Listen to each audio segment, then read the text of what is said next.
This is part 2 on working on the 1966 Sears Suburban 10.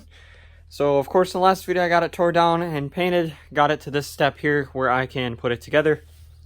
So parts are kind of scattered around. I got the tires over there. I painted those ahead of time this time, the rims. The hood and dash I do still have to paint. The outside, that's not too big of a deal. I do have to wire wheel them down to bare metal, that's the worst part. So what I'm going to do here is I'm going to get this front half of the frame put on, basically just bolt it together. And then front axle, transmission, and you'll see what I'm going to do because I'm going to put this camera on a tripod and start putting it together.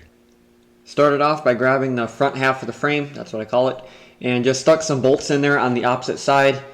Just to, something to hold it into place while I grab the other side frame panel there and bolt that into place. I wouldn't tighten these down yet until you get the other side on there. And then something to be aware is that you might have to loosen those bolts back up when you put the clutch pedal in. And then of course now I'm putting the front axle on. And this was a little bit tricky because you can see the little piece there is a little bit bent. And then I just grabbed a random bolt and shoved that in there just to hold it for now. So of course I got the frame put together, front tires on. This one here I need to get a backwards thread bolt or take the tire back off and then weld a normal bolt on the end and then just put a nut on it if I don't find a backwards thread bolt. I don't have the proper bolt to go in the front here. It had a goofy one installed before, so I just shoved that one in there just for now until I get to the store and get a proper bolt for it, because I'm actually running out of bolts. And then of course I'd recommend putting bolts like this in before the transmission, just because it's a lot easier now than afterwards. I mentioned that, try to mention that in every video. Along with the high and low range lever, you definitely don't want to try to get that in after the transmission's in there, because that's going to be next to impossible. And then of course normally I have the seat spring on already, but this one's welded on, so that's already done. And somehow the seat spring is actually strong enough, because there is, it was broken and welded. As you can see there, somebody welded it back together and it seems okay. I kind of jumped on it a little bit and it seems fine. Do have to touch up some paint here. I'm seeing missed a spot, so I'll have to touch that up. That's not a big deal. Of course, you can see underneath the tractor is a totally different blue than the top, but you don't really look at both spots at the same time. The reason for that is this blue paint I used is actually very, very, very expensive. And especially this color, since I messed up the paint. This is probably twice to 3 times the cost of the paint I should have used. Oops. Anyway, I'm going to get the transmission set up to put in, which involves bolting it to the hitch plate. And then I can't use my forklift, hang it from the forklift like I normally do, because with my door shut and the AC on in here, I have to run the forklift. I don't have the electric winch anymore that I can run without the engine running. So I got to do it the old-fashioned way. So of course I had to do this the manual way because I couldn't use the forklift anymore for this. So of course putting the transmission in, this really didn't take that long, probably took maybe 10-15 minutes.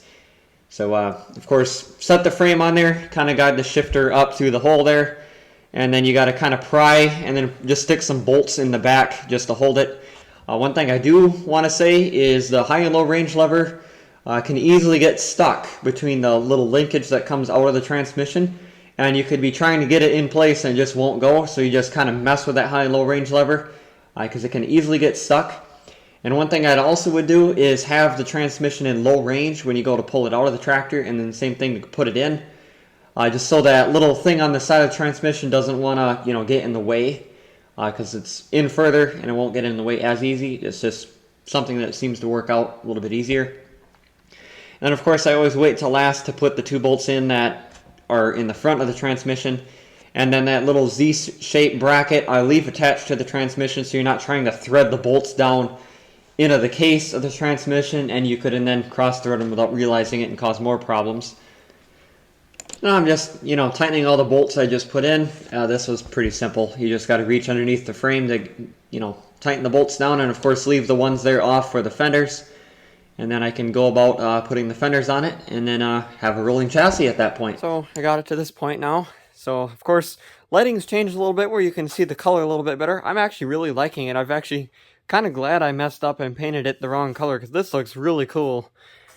So I painted the hubs, I wire brushed them and then painted them. Put the fenders on already.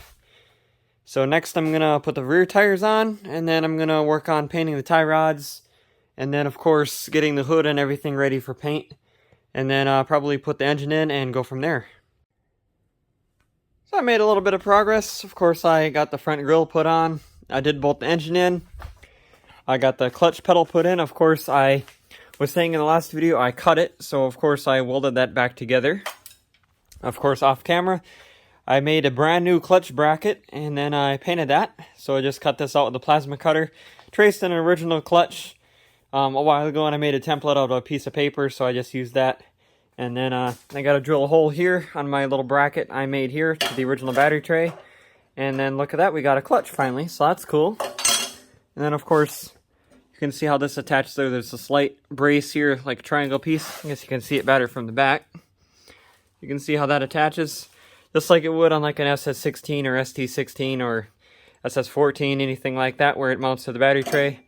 Of course, the front of this battery tray was chopped off. I did come out to here because I wanted to use the gas tank on this Predator 212 because it's brand new and I don't have to worry about rust coming out of it since it is also a new engine. Got a little bit of touch-up painting here to do. That's not too big of a deal, and down there as well. So I'm going to get this clutch put on and then maybe the headlight panel put in and then come back and give you another update on it. It's a little bit while later. Sorry I didn't get any more videos of it. I just didn't feel like it for some reason. So of course I still got a little bit more touch-up paint to do. You can see the clutch pedal there. And just, you know, some miscellaneous stuff. Of course the dash hood and the seat is painted. All automotive paint. Steering wheel, I took a hammer and a locking pliers and I broke the rest of that plastic stuff off. I also welded around here to fix it because I did break that getting it apart. It does kind of move a little bit on the shaft so that it'll never get stuck on there again. Hood isn't exactly perfect. The paint turned out really nice. As you can see there, it's a little bit dirty, but I can clean that. And then of course holes drilled in it. Well, the hood ornament, of course, you've got the original one here, and then this is one I 3D printed, and I'm actually thinking on actually making a whole bunch of these and seeing if anybody wants them, of course in silver. This one I'm gonna have to paint. So I got the 2 holes already in it here for the screws. And then this should mount, you know, something like that. And with some silver paint on there, or, you know, silver filament, it should look just like factory. It's very close. It's basically identical. That hole isn't quite as deep. The angle is basically exact. It's basically the same length. And then, of course, it has the 2 holes there. I decided to fill it in. I was going to have it hollow, but I decided to fill it in just in case the holes weren't right, or if I do end up selling these and someone else's hood isn't exactly the same as mine, then they can just drill their own holes instead of have something like this and you're like, now what? So anyway, I'm going to get that put on, get that painted in some silver paint, and then decals, do some touch-up paint, and then we'll be outside and you get to see the final result.